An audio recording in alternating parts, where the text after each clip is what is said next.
anneme bir şarkı söyledi. Duduklar da her zengeriye bir şarkıydı. Bazen yer yer söylüyordum.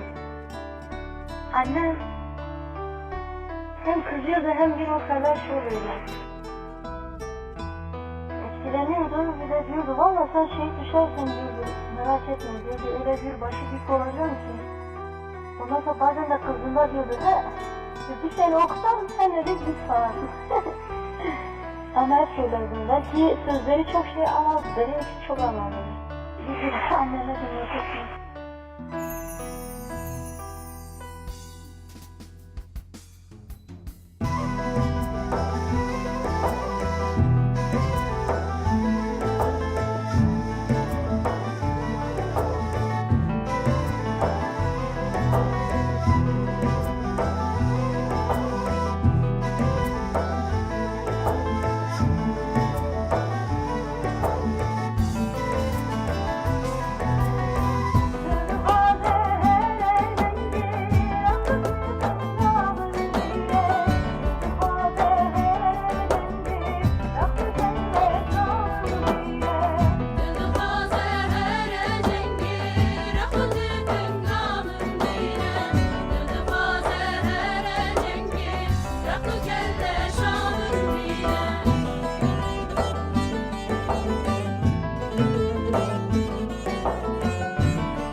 Thank you.